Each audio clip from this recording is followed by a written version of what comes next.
गुट्टा की पहाड़ियों पर मुठभेड़ लगातार जारी है। 100 से ज्यादा घंटे से ये नक्सलियों से मुठभेड़ जारी है।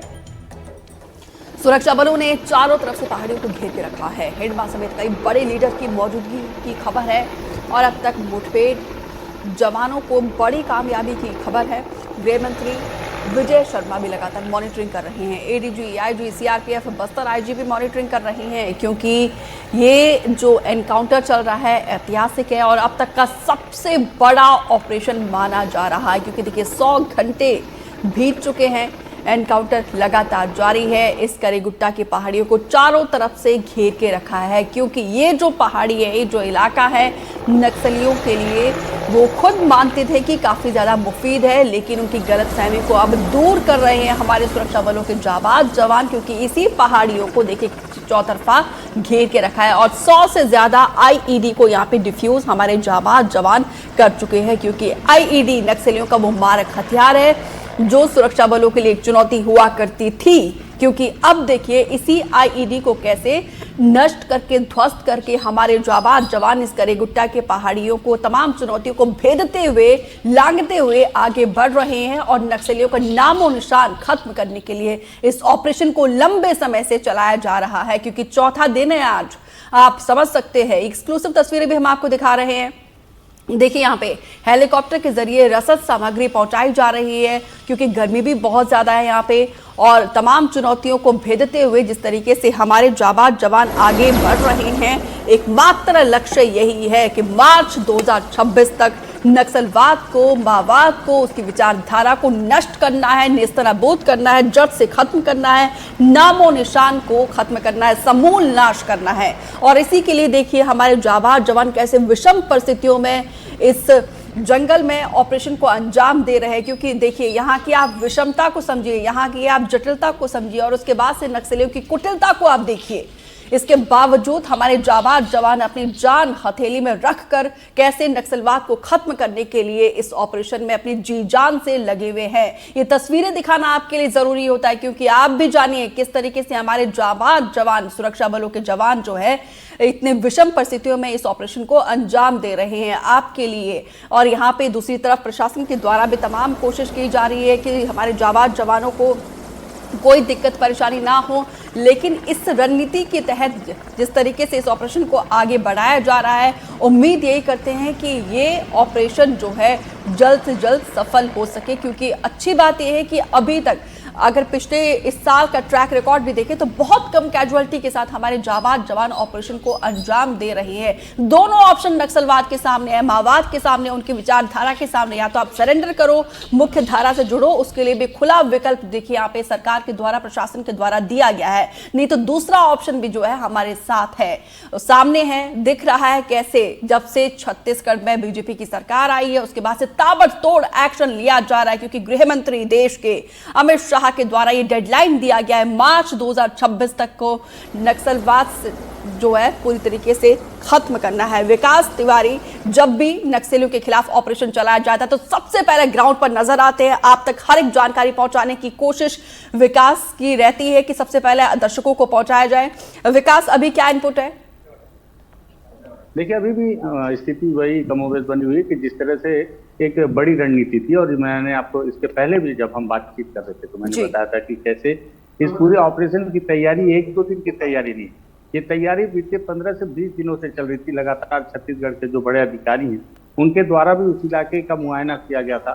ये कोशिश की जा रही थी, देखने की कोशिश की जा रही थी कि जब यहाँ पर एक बड़ा ऑपरेशन किया जाएगा तब किस तरह से बड़े माओवादियों को घेरा जाएगा और ये ऑपरेशन किस तरह से सफल हो। इसको लेकर काफी लंबी रणनीति बनाने के बाद इस ऑपरेशन को लॉन्च किया गया है। तेलंगाना, महाराष्ट्र, सभी तरफ से ये भी कोशिश की जा रही थी। ये पता था क्योंकि देखिए 145 किलोमीटर के इलाके में पूरी जो करेगुट्टा की पहाड़ियां हैं ये फैली हुई है अलग अलग श्रृंखलाओं के जरिए, जिसका मैंने पहले भी बताया कि 30% हिस्सा तेलंगाना में है और छत्तीसगढ़ में के बीजापुर में इसका 70% हिस्सा है।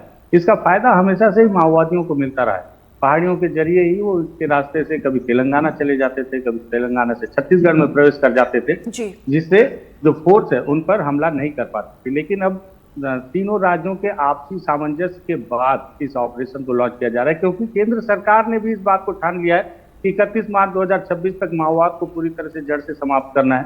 चहुओर चारों तरफ से चारों प्रकार से उन पर प्रहार करने की कोशिश की जा रही है। विकास के साथ में जवानों का ऑपरेशन किया जा रहा है। हवाई तरीके से ड्रोन और अत्याधुनिक उपकरणों का भी भरपूर उपयोग किया जा रहा है। लेकिन इस ऑपरेशन को लेकर एक लंबी तैयारी की गई थी और पता था।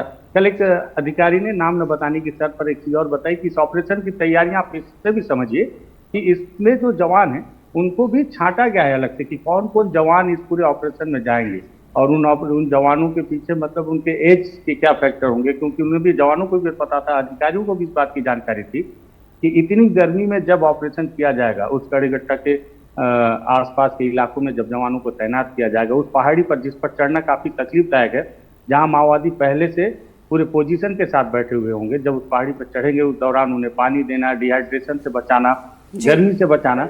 तो ऐसे में जो जवान जिनकी उम्र अगर 40-45 के ऊपर होगी तो उनके लिए सर्वाइव कर पाना भी काफी मुश्किल होगा। तो इसलिए उन जवानों को भी अलग से वहां पर चुना गया है कि कौन जवान वहां पर जाएंगे। अलग अलग जगह से अलग अलग सीआरपीएफ, कोबरा, उसके साथ साथ बीएसएफ, आपका बस्तर फाइटर और डीआरजी के उन जवानों को ज्यादा वहां पर तैनात किया गया है जिनकी उम्र बाकी के मुकाबले काफी कम है, ताकि उस गर्मी में ज्यादा सर्वाइव कर पाए। इसके बावजूद आप देखिए जब तक 15 जवान डिहाइड्रेशन के शिकार हो चुके हैं, उन्हें हीट वेव का शिकार हुआ है और इसमें 12 को वेंकटपुरम और 3 को भद्राचलम भर्ती किया गया है। साथ ही साथ तस्वीरों में देख रहे हैं कि किस तरह से हेलीकॉप्टर के माध्यम से जवानों के लिए रसद और उन्हें लगातार पेयजल और जो अलग अलग सॉफ्ट ड्रिंक है उन तक पहुंचाया जा सके, ताकि उन्हें किसी भी तरह से गर्मी से बचाया जा सके।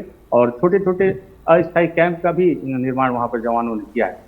और कोशिश ये की जा रही है कि जो सूचना है, जो सटीक सूचना के आधार पर, क्योंकि मैंने पहले बताया कि हिड़मा, दामोदर वो माओवादी है जिस पर करोड़ों के इनाम है और साथ ही साथ जो पूरा माओवाद संगठन है उसके लिए जो हथियार और कारतूस, बारूद, इनकी सप्लाई का पूरा काम दामोदर के द्वारा देखा जाता है। हिड़मा अपने पूरे संगठन में ही अलग नाम।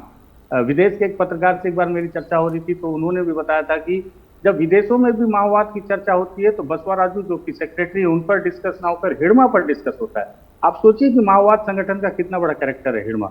और साथ ही साथ साइकोलॉजिकल तरीके से भी अगर हिड़मा को मार दिया जाए या गिरफ्तार कर दिया जाए तो लगता है कि माओवाद संगठन का बहुत बड़ा हिस्सा नेस्तो नाबूद कर दिया जाएगा साइकोलॉजिकल तरीके से, क्योंकि जो बस्तर के जो आदिवासी लड़ाके हैं जो माओवादी संगठन को सबसे ज्यादा मजबूती प्रदान करते हैं बटालियन के तौर पर, उनका भी एकमात्र जो प्रेरणा स्रोत है माओवादियों में। हालांकि शब्द को माओवाद संगठन से जोड़कर देखना लोगों को हो सकता है कि शब्द से गुरेज हो, लेकिन माओवादी संगठन में जो नए लड़ाके उनके लिए प्रेरणा स्रोत हिड़मा है।